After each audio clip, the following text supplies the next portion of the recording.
Aquí comienza Monos en Infinita. Una mirada profunda a la semana política con el estilo mordaz y descarnado de Camilo Férez y Gonzalo Miller y la inconfundible conducción de nuestra Connie Stipicic. En directo y en plataformas por la 100.1. Esto es Monos en Infinita. ¿Cómo están ustedes? Muy bienvenidos. Partimos esta edición tradicional ya de nuestros Monos en Infinita. Hoy día es miércoles, es 13. Bonito día. Además está de cumpleaños mi hermana del alma. Más lindo todavía. Y tenemos una agenda bien recargadita, porque buena parte de las cosas que veníamos hablando, mi querido Camilo Férez, mi querido Gonzalo Miller, ¿cómo están? ¿Bien? Bien. Cosas que veníamos hablando como mal del primero en la contienda electoral, ahora le están afectando al que no se había visto afectado, que es José Antonio Kast.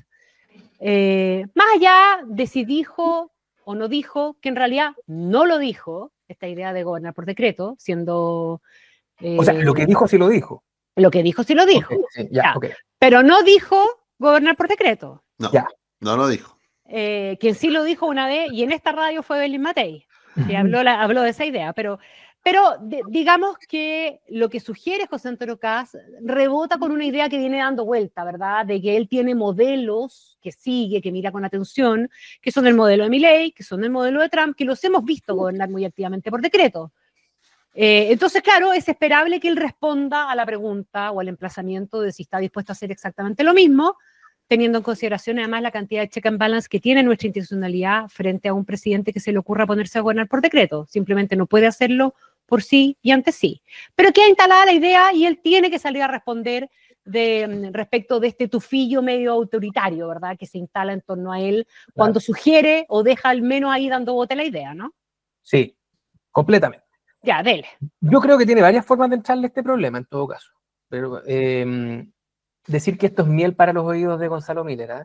Que como su equipo no ha estado como él quisiera, que le pasen estas cosas, a mí me pone contento. Que se la regalen, que se la regalen. Me pone feliz con mi amigo porque le mejoran el día y me pone contento, ¿ya? Yo creo que hay varias formas de entrarle. Podemos después, ya que involucra a los demás, hablar de esta exigencia de los que van adelante, ¿cierto? Que obviamente tienen que llevarse un poco más el peso de la prueba. Yo creo que eso es más como anecdótico. La otra, la dimensión de lo que tú decías, es decir, no dijo gobernar por decreto, y esa es como la dimensión, yo creo que más fácil de despejar. Es decir, ahí donde esto de que no se entendió lo que quise decir, ok, vaya y pase. Los efectos los tiene igual. O sea, esa sí puede ser leída como un error. Es una sentencia poco feliz porque tiene esta segunda lectura y por lo tanto en Twitter va a funcionar como funciona Twitter. De la misma manera que cuando Piñera dijo que tenía un enemigo poderoso, dijeron que le estaba declarando la guerra a su pueblo, ¿cierto? No lo sacaste más de ahí. Entonces, por un lado, tú puedes decir que esto se entendió mal, pero además queda. Por lo tanto, ahí está, yo te diría, el error. Pero ahí está la otra dimensión, la que tú aludías, de aquellas cosas que sí dice. Que sí dice cuando elige poner este tema arriba de la mesa. Y yo creo que hay varios escalones en eso. Si me dan un minutito. Dos también, tómeselo. El primero es contextual, que es, no nos olvidemos que esta semana José Antonio Kast se sintió aludido, y los republicanos se han sentido aludidos estas últimas semanas, por una crítica que ha tenido el ambiente, algunas más decorosas que otras, la de Ibáñez está dentro de las no decorosas, sobre cómo ellos están influyendo en lo que la derecha entiende es la madre de todas las batallas, que es precisamente el Congreso. Entonces yo creo que aquí el subconsciente lo traiciona un poquitito y elige meterse en esto, entre otras cosas, para mandar una señal y decir, oiga, el Congreso no es tan importante como ustedes creen, dado que ellos sí dijeron lo que dijeron y sí hacen lo que hacen. Es decir, no quisieron una primaria, no quisieron armar una lista común, convirtieron la primera vuelta en una primaria, con todos los efectos que eso tiene, que le están criticando. Entonces él sale y dice, ojo, que el Congreso no es tan importante. Y esa es la primera dimensión. Por lo tanto, yo igual tomaría nota de eso, porque ahí sí hay un mensaje. Cuando él dice que el Congreso no es tan importante, en este contexto, igual está diciendo algo, aunque la traducción literal no sea voy a gobernar por decreto, es para mí, y habla del candidato, y habla de lo que quiere hacer con la derecha. Para mí lo importante ahora es ganarle a Chile Vamos. Lo primero que dice, esto es lo más importante, que nosotros con nuestra agenda y con nuestra intransigencia, es decir, yo no me voy a mover una coma de lo que es mi diseño original, de no pactar, de no transigir, hasta O sea, que... me voy a llevar la pelota para la casa. Exactamente. Y eso sí lo dice. Sí. Y eso sí lo hace. ¿De acuerdo? Y el otro es el que tú aludías también, Connie, que es el de la actitud, donde también se inscribe, es decir, Milei, Trump, las órdenes ejecutivas, ¿cierto? Ese modelo de ir removiendo las trabas a punta de pura actitud.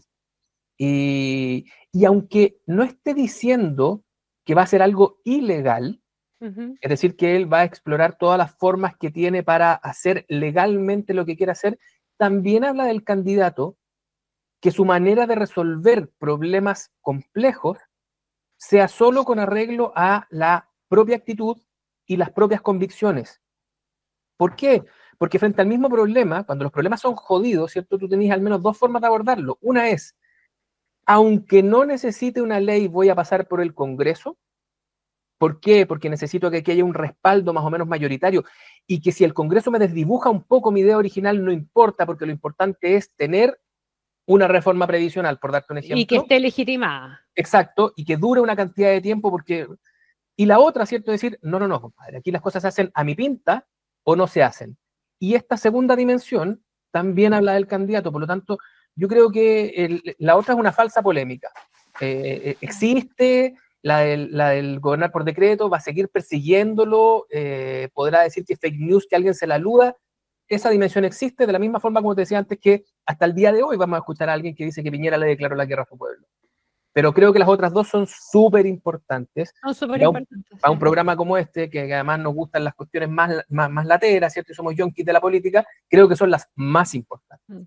Le cedo la palabra al colocolino. Sí, y déjame solamente remarcar esta cuestión porque creo que es una idea fuerte importante, que siempre, después del resultado del Consejo Constitucional que encabezaron los republicanos, del fracaso de ese Consejo y de la llevada de la pelota para la casa, ese es el fantasma que ha recorrido permanentemente esa trayectoria de los republicanos, que han actuado un poquitito de esa manera permanentemente. Se la llevan, aunque no les resulte, pero se la llevan igual.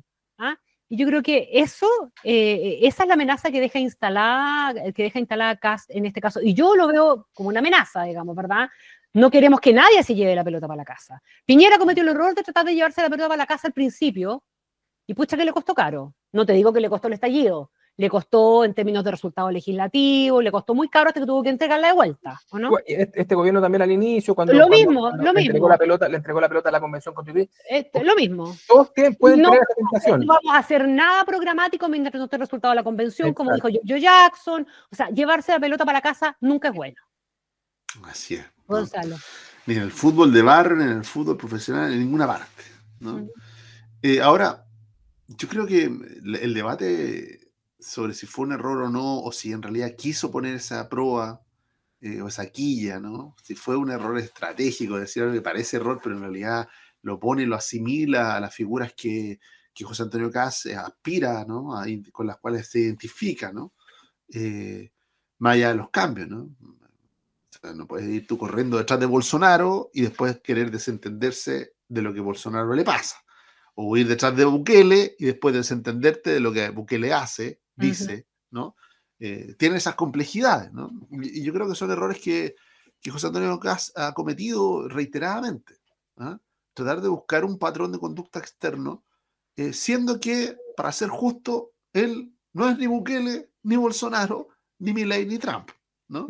Lo hemos conversado aquí mismo en el programa. Ni Chile, Argentina, ni Brasil, ni claro, Estados Unidos. Pero el que ha insistido hasta el cansancio, ¿no? Porque ha ido a entrevistarse con cada uno fue a El Salvador a ver a las cárceles de Bukele, fue a Brasil detrás de Bolsonaro, ¿no? Varias veces, ¿no?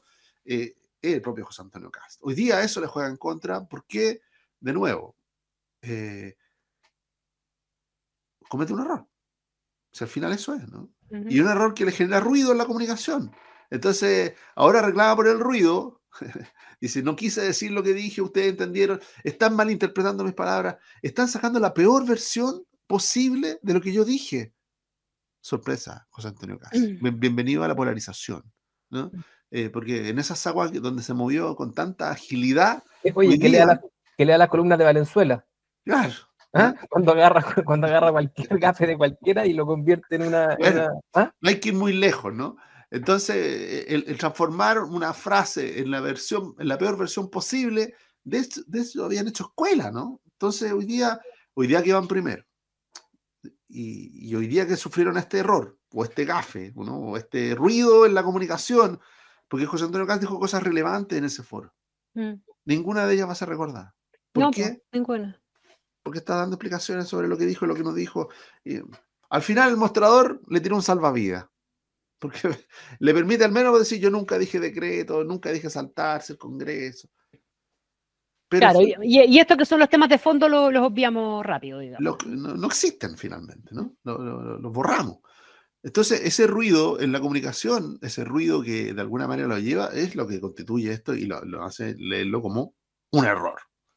Ahora, esta carrera, por más que a los candidatos les cueste entenderlo, muchas veces dicen, no, yo voy primero, ¿por qué? No, porque la gente se identifica conmigo, porque mi agenda, mis temas, y resulta que ahora nos empezamos a dar cuenta que quizá es solo la ausencia de los errores de otros nomás, ¿no? O sea, mientras los otros cometen errores, yo soy valorado.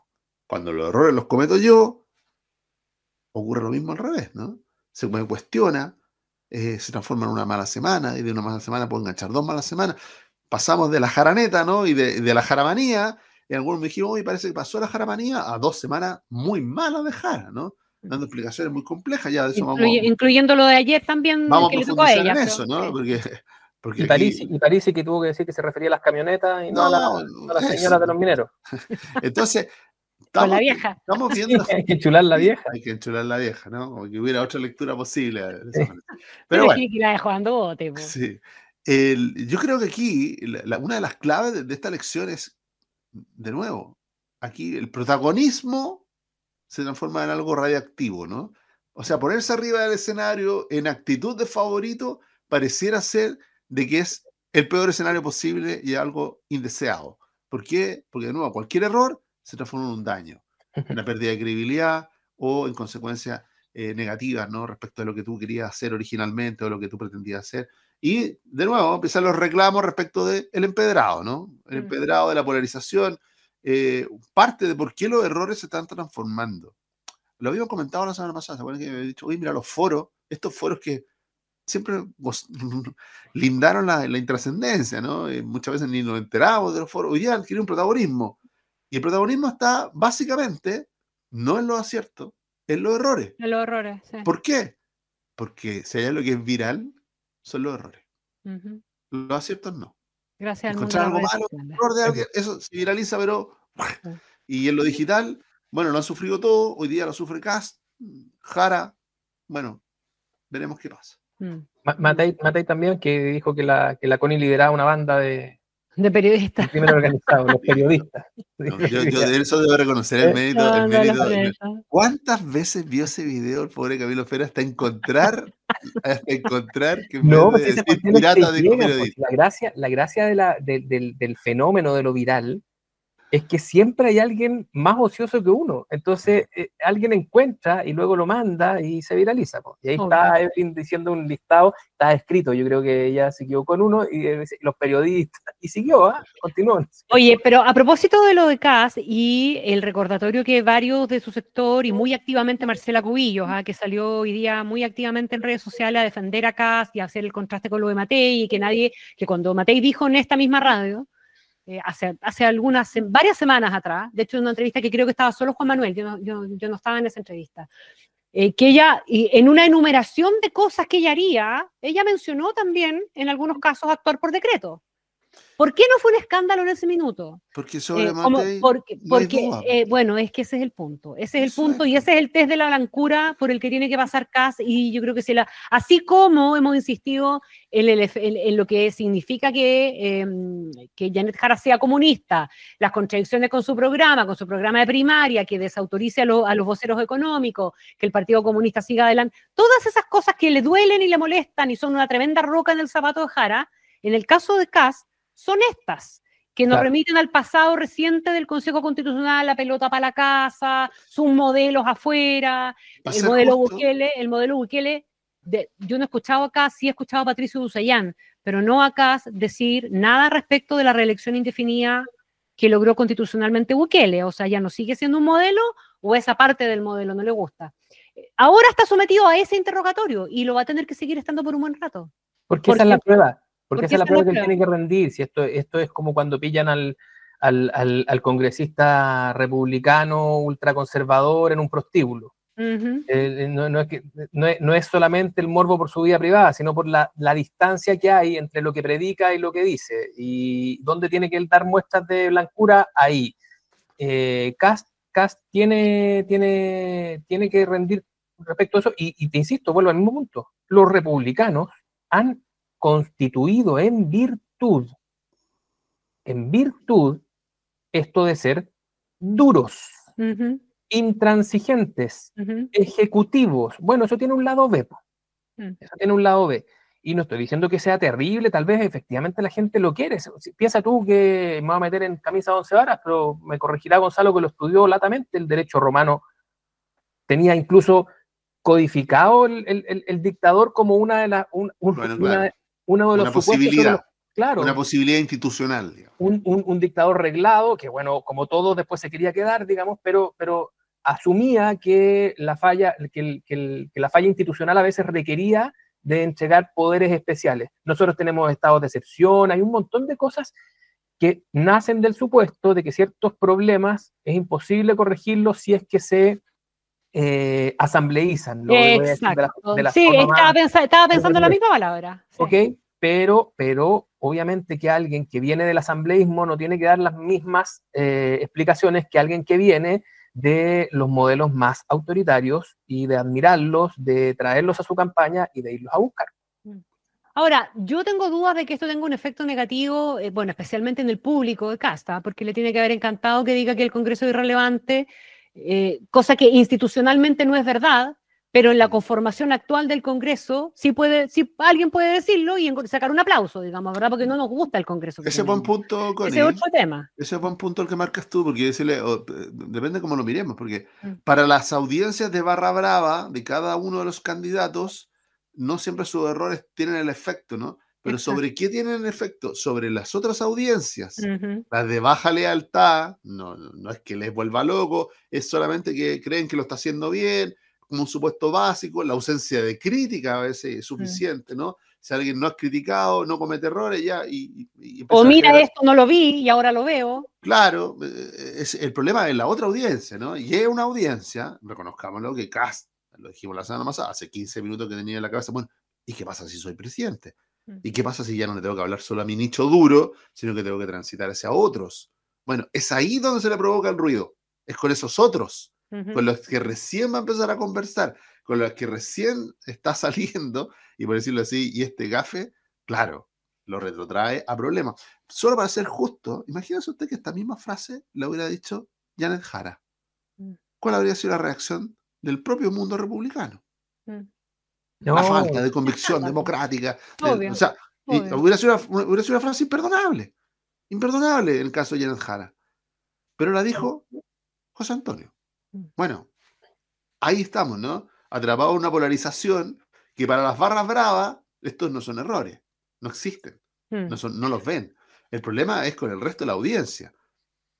Y a propósito del resto de la audiencia, no, dale Camilo, después me quiero pasar a Matei. Igual es una tremenda oportunidad para los que habitamos ese poco sexy espacio de Corea del Centro, para recordar que hay fundadas razones, aunque a veces es poco práctico, por las cuales uno tiene pesos y contrapesos. Es porque esta tentación, en realidad, tú apretas a alguien 2 segundos y la cantidad de gente a la que se le arranca el pequeño dictador que lleva adentro, no lo digo con la connotación tuitera de antes, es mucha. Pero si José mira la encuesta sobre la valoración de la democracia. Absoluto. Por lo tanto, realmente tiene sentido el que los controles institucionales tengan estos poco eficientes mecanismos de control. Que los tiene, o sea, para gobernar por decreto tú tienes que tener autorización del Congreso, tienen un plazo máximo de ejecución, te fiscalizan, y además está la Contraloría. Sí, además, para la Contraloría, para las cuestiones más reglamentarias, más ejecutivas, que no tienen que ver con el gobierno por decreto, sino que por sacar cuestiones por la vía reglamentaria, digamos. Claro. Y así todo, los retiros pasaron aunque no tenían las facultades los parlamentarios. Así es. Entonces, incluso con todos esos controles, así todo, con el complejo entramado de check and balance de los gringos, Trump hace lo que hace. Haciendo lo que hace. Entonces, por eso. Tiene mayoría en ambas cámaras Trump, sí. Sí. Incluso Milei, que es la otra alternativa, para pasar la ley Omnibus, tuvo que mocharla, cambiarla, transarla, negociarla, y salió 60% de lo que él quería, pero salió y con eso está funcionando. Como debía, pero Kast también quiere tener mayoría en el Congreso, ojo. Yo creo que él está diciendo que no importa, esa es una de mis lecturas. Yo creo que él se está adelantando. Una de las cosas que dice, es que no es tan importante. Sí. Y cuando se aventura a dar el golpe de gracia para tener la razón, se va con la tesis de que ellos están buscando todas aquellas alternativas que pueden, con las que pueden avanzar sin necesidad de pasar por. O sea, ese es el minuto en el que pone como ejemplo a la Contralora. Hoy día habló de nuevo y puso como ejemplo a la Contralora, que encontró la forma de hacer cosas. Su punto es, ¿por qué no se hacen las cosas cuando se pueden hacer?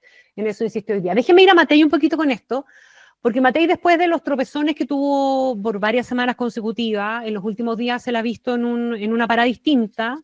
Algo del cambio del comando parece que está surtiendo efecto, más conciencia también, me imagino, de los errores y no seguir insistiendo en ello. Y con un resultado en la academia que es interesante. Yo no sé si corrige una academia que pudo haber tenido algún problema antes, no me voy a hacer cargo de rumores que dicen que la academia está arreglada y todas esas cosas que todos tienen que haber escuchado y visto en redes sociales, sino al resultado. Y el resultado tiene sentido después de que se corrigiera el camino en varias dimensiones, pero no deja de ser llamativo, y no digo que sean 5 acá, caen 5 acá, suben 5 acá, el trasvasije fue completo. Pero a propósito de ese público que se está moviendo, que está con las antenas paradas y que eventualmente transita o vive en la Corea del Centro, como dice Camilo, que puede haber mirado con simpatía a Jara, pero que no le han gustado sus últimos errores, y se gire un poquito y mire con cierta simpatía a Matei, y que ante el riesgo de esta cuestión un poquito, comillas, más autoritaria de Kast, haya quienes hagan lo mismo, algo puede pasar ahí, ¿o no? Yo creo que sí. Yo creo que hay, primero, si uno mira un poco sociológicamente nuestro padrón electoral o ciudadanía, ¿no? Que está, entendemos, es la que sigue, más se manifiesta a través de las encuestas, con su sesgo, con su acierto, las encuestas se equivocan. Hoy día, es algo difícil hoy día en Chile hacer encuestas, ¿no? Está difícil, ¿no? Que la gente te conteste, que te conteste la verdad, está difícil. Pero bueno, ahí están los que corren los riesgos, la publican todos los domingos, otros publican los lunes, otros publican el domingo en la mañana. Tampoco ha sido impedimento a que publique todo el mundo, ¿no? Con acierto y desacierto. Ahora, si uno mira un poco sociológicamente nuestro padrón, uno diría, mira, hay un tercio grande, 35%, el voto ideológico, izquierda, derecha, los partidos, ese mundo, que en algún minuto dominó la escena política, se fue achicando, y hoy día está en un tercio grande, pero un tercio, 35%, ¿no? Después tenemos un segundo tercio, más pequeño, de personas que a veces votaban o se movían con mayor libertad y que votaban más temáticamente. Votaban por un problema puntual, por una coyuntura, por un candidato en un momento determinado. Es un tercio más chico, puede ser entre el 28 y el 30, pero ahí está, ¿no? Algunos de ellos, incluso pertenecientes a ese mundo, no votaron nunca. No votaron en el 89, no votaron en el 93, no votaron nunca, teniendo derecho a hacerlo. No lo hicieron. Y después tenemos un tercer tercio que es el nombre horrible, pero bueno, surge del voto obligatorio, ¿no? El nuevo padrón, voto obligatorio, los obliga, el voto obligado, ¿no? Aquellos que van a votar obligados, aquellos que pasan de la política, no consumen política, no disfrutan igual que todos los chilenos el mono en infinita, pero no saben lo que se están perdiendo, pero bueno, eso es, ¿no? Pasan de todo, pero votan, porque hay una multa, van y votan. ¿Qué es lo que entendemos con ese elector de última milla, ¿no? Que ha sido determinante en las últimas elecciones, que las últimas 2 semanas, que en algún minuto yo creo que nos apuramos mucho en describirlo como un elector moderado. ¿Por qué? Porque votó en contra de la posición extrema de la primera convención y después de nuevo del extremo del Consejo Constitucional como que le pusimos el mote de moderado. Yo no sé si lo describe bien moderado, pero sí votó en contra de 2 proyectos que no le gustaban. Entonces, ese último elector, creo yo, es el elector que es muy sensible. El primero, el ideológico, y su candidato puede cometer todos los errores, ser el peor de los candidatos que le ha tocado en su historia política, pero lo va a votar igual. Ese no se mueve. Primer tercio ideológico. El segundo está muy atento a los temas. El tema que es más importante para él y si ese candidato, cuál es el candidato que domina ese tema. Y el tercero es el que describíamos más, el electorado tipo reality, ¿no? Que está muy atento a los errores. A quién se cae, a quién hay que eliminar, quién es el que lo está haciendo peor. Y se mueve indistintamente. Y ese último elector, y ahí retomo el hilo con lo que decía la Connie, porque a nosotros que habitamos el mundo del voto ideológico, nos cuesta mucho entender que alguien vote Jara y después diga, parece que no, Matei. Pero para este último elector es posible. Es absolutamente posible, ¿no? O sea, yo creo que lo hemos comentado aquí antes, y un Nobel columnista de La Plaza hasta lo escribió, siguiendo la misma dinámica de los 3 tercios. Que anda en bicicleta. Sí, siguiendo la misma dinámica de los 3 tercios de Gonzalo, pero desde otra perspectiva, lo importante que es para todos los candidatos que no son las dos opciones de referencia hoy día, que son además polares, lo importante es de constituirse en una tercera opción, no en un tercero, en una tercera opción, porque mucho de esta votación va a transitar entre el voto contra Kast y el voto contra Jara también. ¿Te fijas? Como ellos son los dos candidatos de referencia y como tienen unos pisos muy sólidos de votación y unos perfiles también más rígidos, al menos en la cabeza de las personas, esto no estoy diciendo que necesariamente hable de los candidatos, aunque pegan el palo, la tercera opción va a ir mucho por yo me constituyo en mi identidad porque voy a votar en contra de, porque no quiero que salga, voy a ir a votar en contra de este que no quiero que salga. Y los que sean esa tercera opción, yo creo que Parisi, por ejemplo, comió durante un rato de eso, es decir, con muy bajas barreras de entrada, decir, ¿sabes qué? Estaba como al lado del nulo. Yo voy a anular o voy a ir Parisi.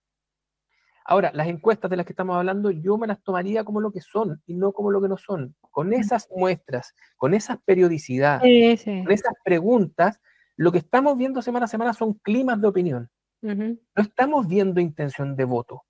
¿Ah? Hay un correlato entre una cosa y la otra y el clima de opinión va a terminar configurando cómo las personas, sobre todo aquellas que son más desideologizadas, se van a comportar. Pero mientras lo estemos mirando semana a semana y a meses de la elección, yo siempre me preocuparía de hablar de climas de opinión. Vamos a una pausa cortita y retomamos lo que nos quede de esto y vamos a hablar de Janet Jara y otros temitas más que están dando vuelta. Por cierto, las listas parlamentarias, que yo sé que les apasiona. Si vamos y volvemos. Escuchas Monos en Infinita con Connie Stipicic, Camilo Férez y Gonzalo Müller. Pausa y ya volvemos.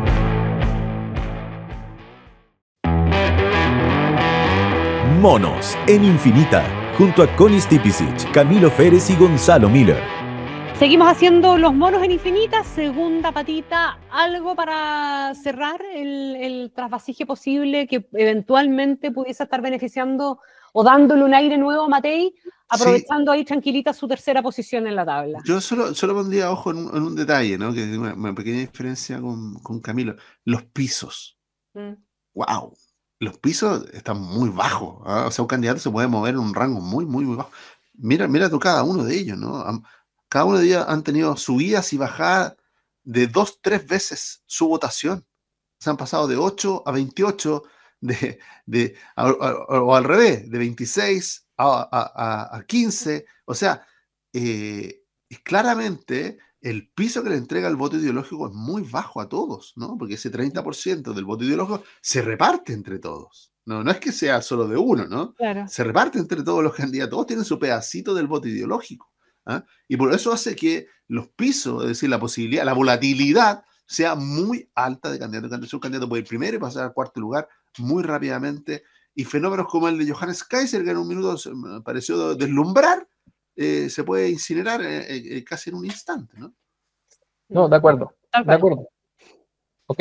Ya, tal cual. Vamos a Jara entonces ahora. ¿Ah?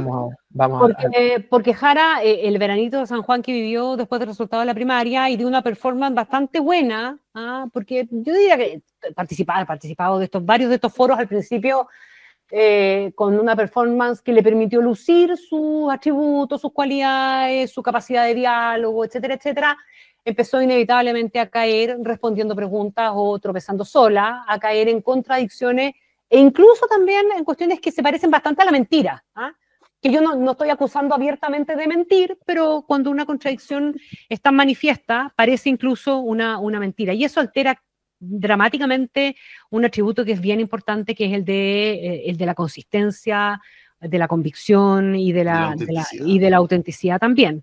Primero fue el tema de la nacionalización, que sí estaba en su programa, punto 10, página 5, y luego ayer, sin ir más lejos, que se opacó frente a la polémica que se armó con Kast, pero yo creo que no hay que dejarla pasar bajo ninguna circunstancia. Y aquí esto se parecía más a una mentira, porque lo otro era un poquito de ignorancia, no haber leído, todo malo, no haber leído el programa malo, ignorar el tema malo, no había porque lo hiciera el PC y ella no se enterara porque está entregada, peor. Pero esto fue una cuestión que ella dijo cuando dijo que había estado de acuerdo con los 2 retiros de las AFP, pero no con el tercero. Y eso no es así. Lo que ella podría haber dicho, como dijo Boric, es: me arrepiento de haber apoyado el tercero. Me equivoqué, la evidencia me comió viva después. Pero decir que no lo hizo cuando hay no solamente posteo suyo, sino que intercambio en diálogo, en video, se ve bien feo. Sí, ahí va. Ella, igual que Evelyn Matei, y probablemente ahora que José Antonio Kast, van a tener que hacer una revisión de su equipo y de su diseño. Porque una cosa es llegar, subir los primeros 15 escalones y luego los últimos 5 pueden ser tremendamente difíciles y requieren tal vez de otro tipo de apoyos, otro tipo de estrategias, y yo creo que estamos viendo esos límites. Estamos viendo los límites de las estrategias de cada uno, los ajustes. La semana pasada conversamos que Evelyn Matei había hecho algo que podía parecer muy modesto, pero que iba a terminar siendo muy importante, que fue ganar tiempo. Yo creo que eso surtió efecto. Ella salió a dar un golpe de efecto que lo que transmitió es que ella iba a seguir. Y esto, que parece poco, entre otras cosas, le permitió despejar una agenda súper incómoda, que era la de continúa o no continúa. El morbo de esperar la siguiente encuesta para ver si aguanta o no aguanta. Y de hecho hasta le quitó presión a los descuelgues, que siguen ocurriendo, pero bajan de intensidad. ¿Por qué digo esto? Porque creo que en el caso de los debates y de los foros, Janet Jara está haciendo una lectura parecida. Está diciendo, bueno, ¿qué pasa con los foros? No es tanto la interacción con los demás candidatos, es que estamos transmitiendo que aquello que nosotros opinamos y proponemos respecto de las cosas es tremendamente importante. Y al minuto siguiente del foro, el único análisis que tú puedes hacer es si es que lo que dijo es cierto, es correcto, si los números cuadran. Un conjunto de elementos que yo creo que requieren de otra preparación de la candidata, en este caso, que requieren de otro apoyo y eventualmente requieren de otros equipos para que salgan adelante. Y además, otra cosa que también debiera mirar con atención de lo que está pasando con Evelyn Matei, este inicio de mala semana de José Antonio Kast, no solamente es posible porque él comete el error, sino porque no es Evelyn Matei la que sale a enrostrarse. Es otra cuestión que también hay que tomar nota. O sea, a Evelyn Matei, o sea, hay una candidata a la que le exigieron que hiciera todo en primera persona hasta el punto del desgaste que finalmente se le produjo, fue a ella. O sea, ella, Chile Vamos, hoy día le pasa cuentas, digamos, pero la verdad es que descansó en ella mientras era la candidata mejor posicionada para que le resolviera un montón de problemas internos, incluso en el Congreso. Entonces, creo que ahí vienen muchos ajustes que la candidata tiene que hacer. Y aquí hay una señal, no sé si sea buena necesariamente, esto de decir, yo no voy a ir a más debates como si fuese una decisión por hacer algo mucho más importante que visitar a la gente. El puerta a puerta es importante como actitud, pero cuando votan la cantidad de gente que va a votar es cero efectividad en campaña. Yo creo que aquí lo que están tomando nota sus equipos es decir, ojo, que aquí nos está pasando lo que alguna vez también le pasó a Michelle Bachelet, ¿se acuerdan ustedes o no? estaba esta misma idea de que ella no iba a dar el ancho en los temas, en los temas de mayor profundidad, y por lo tanto se generaba todo el morbo de esperar ahí donde ella le dijera república a una monarquía, para que durante 3 semanas fuese ese el tema de que ella no sabía que el presidente era presidente, pero no de una república, sino que de una monarquía. ¿Sí? Ese tipo de cuestiones yo creo que hoy día están pasándole a Janet Jara, y es súper complicado porque, como dice Gonzalo, falta un largo trecho por recorrer y una gran cantidad de adhesiones por conquistar. ¿Qué falta le hace un Camilo Fere, ¿no? A Janet Jara. Mira el talento de estar contestando. Habló de Beli Matei, habló de todo el mundo. Pasó todos los mensajes. Concéntrense, Jara. Y nosotros estamos hablando de nada, algo chiquitito. Que Jara, la primera vez, habló, se largó a hablar Fernando Carmona y ella lo hizo callar y lo defenestró, ¿no? Lo sacó volando. Dijo, no me representa. La segunda vez dijo, bueno, está en el programa. Dijo, es que está en el programa. Yo sí, reconozco mi error, está en el programa. Oiga, lo que está en el programa es la causa del Partido Comunista de los últimos 50 años, la nacionalización del cobre. No es que a algún creativo se le ocurrió, oye, en esta elección vamos a aprovechar de poner en la nacionalización del cobre. Pero dijo, bueno, estaba en el programa. Ahora, en un error que pareciera ser menor, pero que es, creo yo, mucho más grave, porque estoy de acuerdo con la Connie en que tiene que ver con esas habilidades blandas que le habían dado mucho aire a la jaramanía, sobre todo en las primeras semanas, la autenticidad, la sinceridad. Es decir, que no hiciste algo que sí hiciste y que ella no tiene que preguntarle a nadie, ¿no? Sí. Primero, era muy simple, yo no le dio mucho trabajo.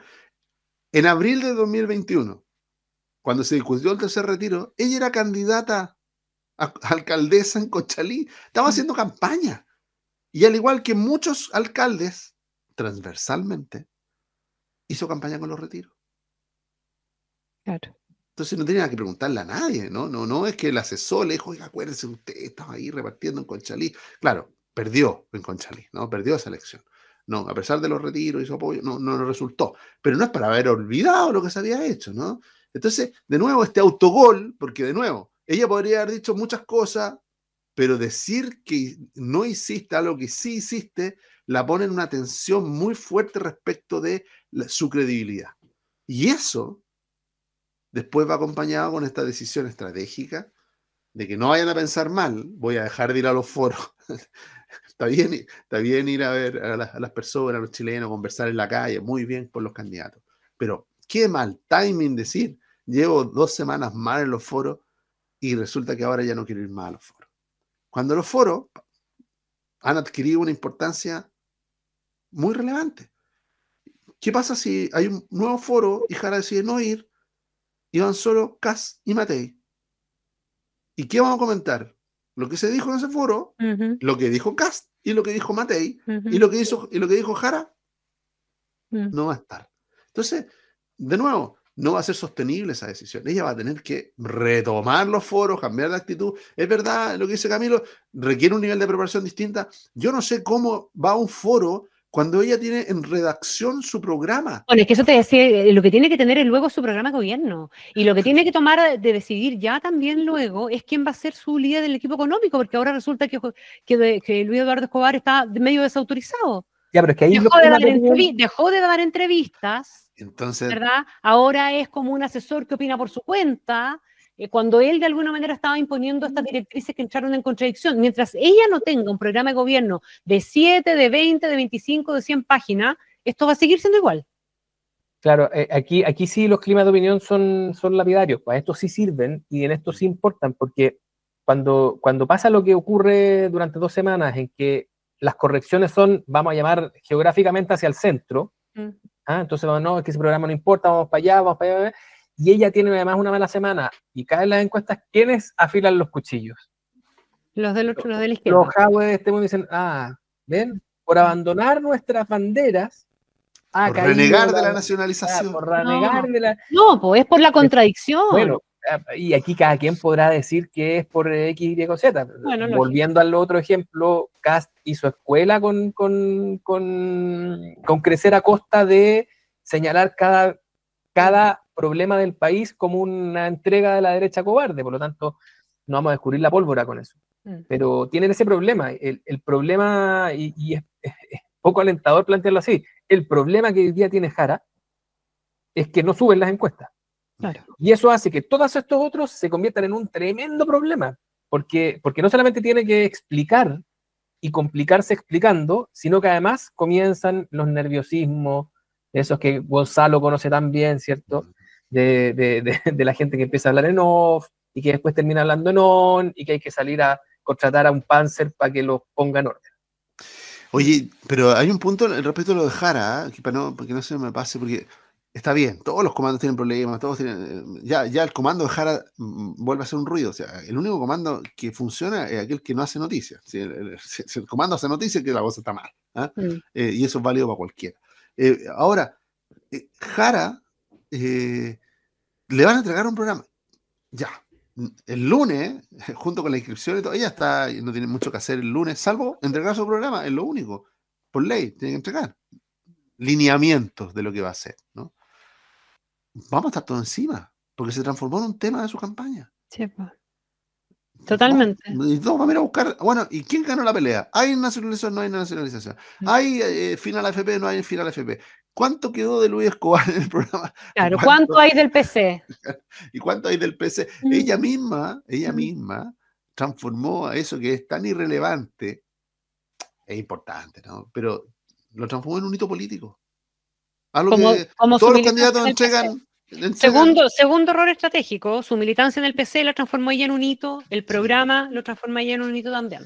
Cuando se suponía que nadie lo leía y a nadie le importaban, ¿no? Y ahí empieza a tomar importancia esto último de lo que estábamos conversando antes de irnos a la pausa, ¿no?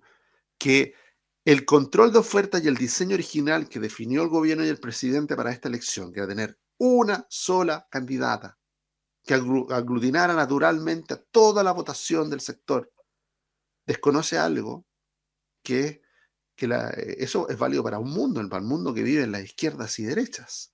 Pero para los otros mundos no es válido.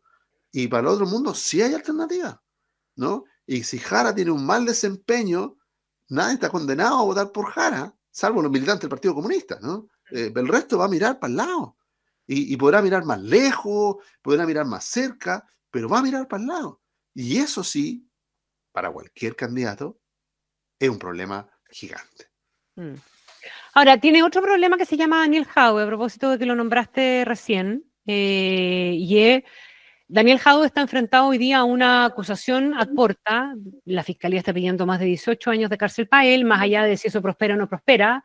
Pero el Partido Comunista insiste en llevarlo en la lista parlamentaria. Él va a hacer todo tipo de acciones judiciales para dilatar la acusación de manera de no perder la calidad de ciudadano, que es la única por la cual no podría terminar siendo candidato, ¿verdad? Pero ayer el senador Quintana nos hablaba de la ficha blanca y que la ficha blanca le lleva la formalización como límite. Y esa barrera ya la cruzó. Sí. Lo mismo pasa con Miguel Ángel Calisto respecto de demócratas, ojo, y respecto de cualquiera que tenga una condición equivalente. ¿Qué va a hacer la candidata con Jadwe? ¿Tiene margen ella para oponerse a que el Partido Comunista lo lleve?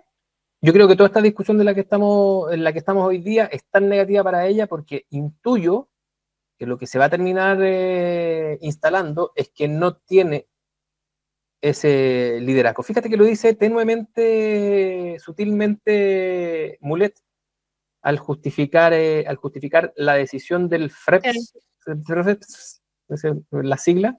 El Frente Regionalista Verde y Social. Sale más fácil. Sí. Al justificar la decisión de ir en una lista, eventualmente de ir en una lista aparte, lo que él dice, mira, yo no quiero atribuir intenciones, pero aquí faltó liderazgo.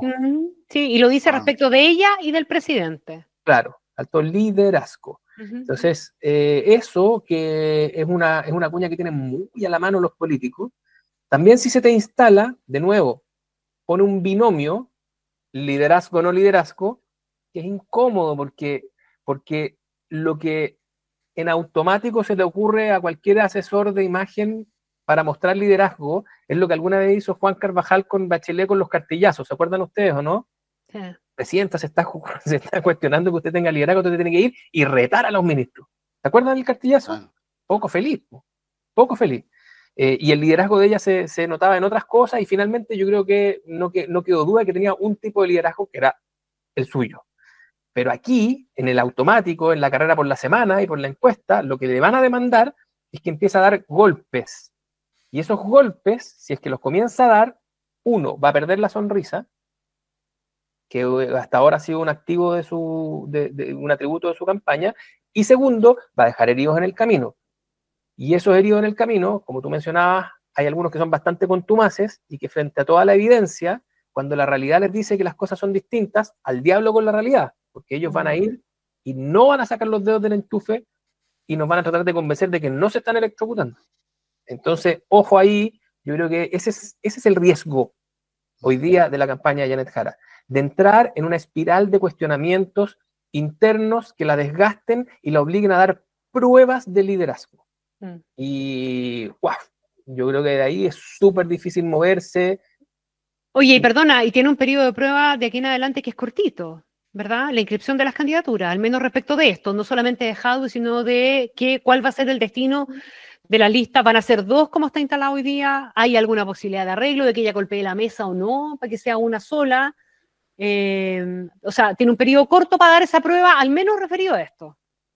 Da la sensación que no se va a meter. Eso es lo que uno ve hoy día. Pero debería, po. Es que, sí, porque además...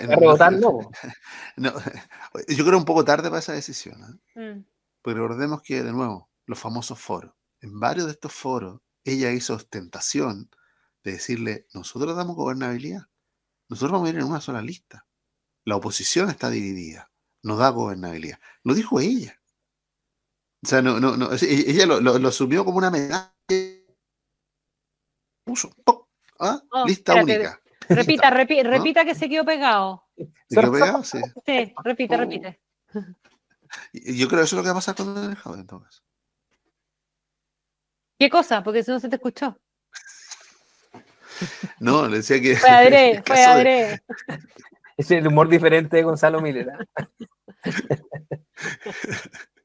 Bueno, gracias a PTR. Pero bueno, ahora lo que estamos viendo es que ella trajo tener una sola lista y lo transformó en un atributo de gobernabilidad y se lo puso como una medalla en el pecho. Sí, durante de la los coalición foros, ¿no? más grande de la historia. Sí, pues entonces ahora, ¿cómo se entiende? Ah, no, mira, es que yo no tengo por qué meterme. No, pero ¿cómo? O sea, ayer te estaba poniendo la medalla de que estaba ese gran logro político, que hay que reconocerlo, de haber hecho una sola lista era un gran logro, ¿no?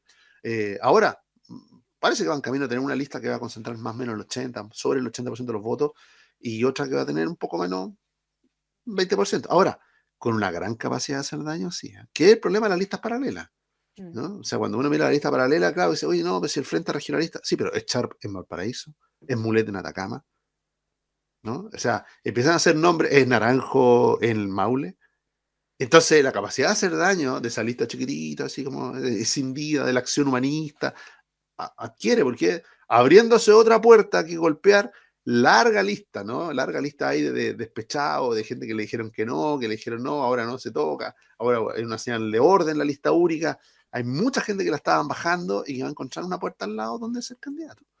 Y eso ocurre en la oposición largamente, pero ahora también parece que va a ocurrir en el oficialismo. La asesoría gratis a la candidata Jara le digo, no se meta en peleas de cantina. Por más que le demanden que se meta, es muy fácil que te llegue un botellazo en una pelea. Está difícil mirar para el techo, está difícil mirar para el techo.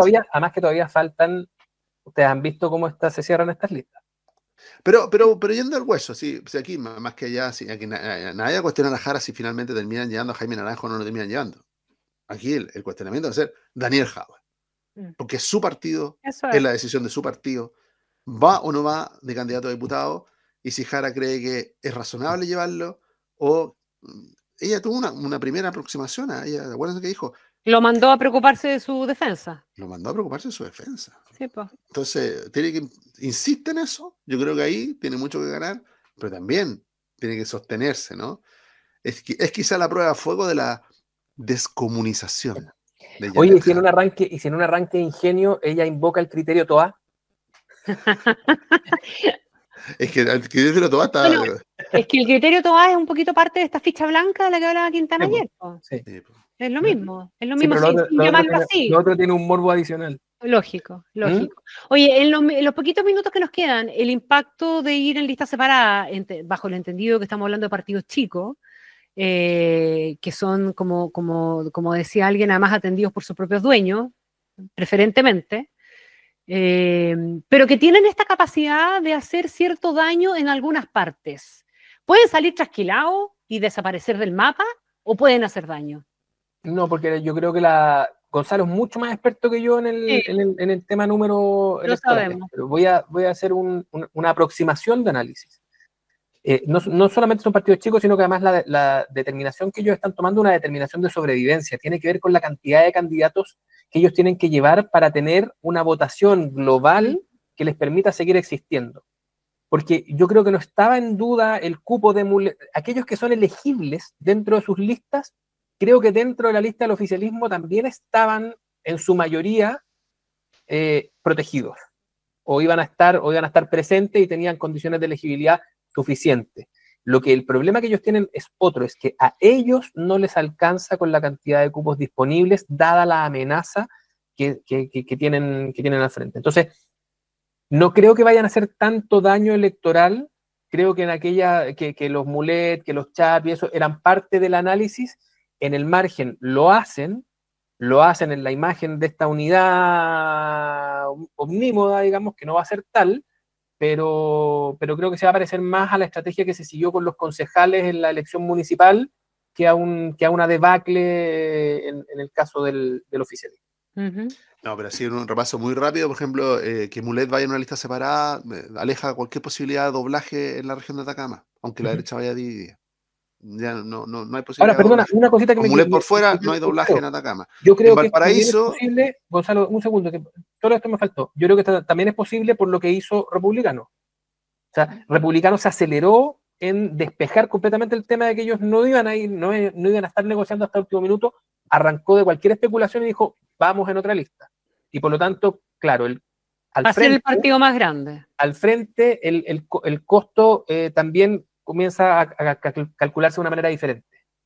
Eso, y yo creo que hay un respiro de alivio para la oposición, y la oposición yendo en 3 listas iba a tener un problema gravísimo, ¿no? Iba a sacar más votos que nunca y iba a sacar menos cargos de los que esos votos significan, ¿no? Y al revés, ¿no? La apuesta del oficialismo a la izquierda, de la lista única, era sobre representarse, como se dice, ¿no? O sea, es decir, con menos votos, pero bien ordenadito, tener mucho más representación, incluso tenía casi asegurada la mayoría de la Cámara de Diputados y un buen desempeño en el Senado.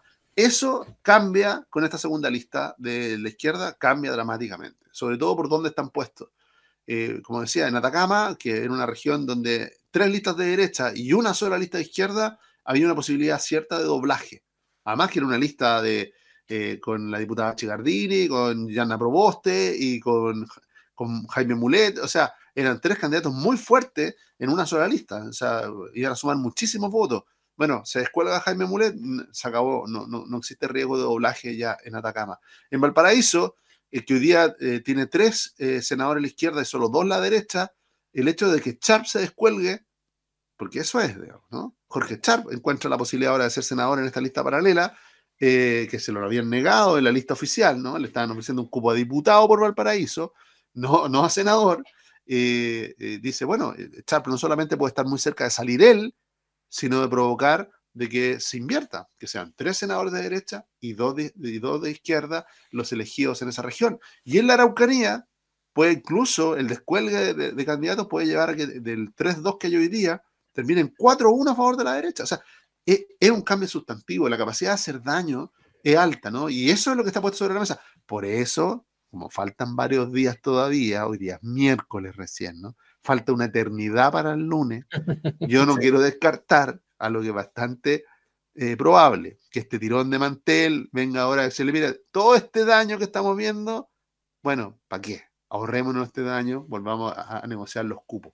El problema es que es imposible, no dan los números para cuadrar la necesidad de lo que decía Camilo, acertadamente, ¿no? No solamente la elegibilidad de Mulet y de todos los que están ahí, sino de sus partidos. O sea, ellos iban a salir, pero sus partidos iban a desaparecer todos. O sea, de los 9 partidos íbamos a quedar solamente con 5, ¿no? Hay 4 que desaparecían. el Partido Liberal, el Frente Regionalista Verde, Acción Humanista, la Democracia Cristiana, desaparecían y los otros partidos quedaban. No por la regla de lo que estamos conversando, de los umbrales ni la asignación de escaños, no, por la actual legislación que necesita más de un 5% de los votos para mantenerse vigente, ¿no? No alcanzaría ese 5%, por lo tanto, ahora, desaparecería. En todo caso, dado que este es un análisis de actores también, digamos que salvo la DC, todos los demás tienen un magíster y un doctorado en inscripción y reinscripción. Sí, pues. Y además han logrado elegir. Lo que pasa a Marco Enríquez con la recolección de firmas. Sí, pues. Marcando lo mismo que los demás, él ya tiene una tecnología al respecto. Entonces, lo hizo mucho más rápido, sabe cómo hacerlo. Y lo notable es lo de la DC, porque la DC vio que se pararon los chicos y se quedó sentado y dijo, bueno, sí, pues. y estos pedacitos de torta, ¿quién se los va a comer? Los de ellos. Y ese clavito que está ahí, ¿puedo colgar mi chaqueta yo ahí? Y dejar mi bastón también. Claro, también. También. Ya, señores queridos, llegamos a la hora. Rapidito, pasó muy rapidito, sí, muy rapidito. Sí, lo que significa que lo pasamos bien, como siempre. Oigan, el próximo miércoles van a estar muy bien acompañados. Yo no voy a estar. Pero se van a juntar y va a estar con ustedes nuestro querido Rodrigo Bravo, así que ahí los escucharemos. Un abrazo grande. ¿Va a ir a una cumbre de la banda de los periodistas? Yo sí, voy a ir a la cueva que tengo del sur a juntarme con ellos. Ya, un abrazo grande. Abrazo a todos los monos. Chao. Aquí termina Monos en Infinita. Una mirada profunda a la semana política con el estilo mordaz y descarnado de Camilo Pérez y Gonzalo Miller y la inconfundible conducción de nuestra Connie Stipicic en directo y en plataformas por la 100.1. Esto fue Monos en Infinita.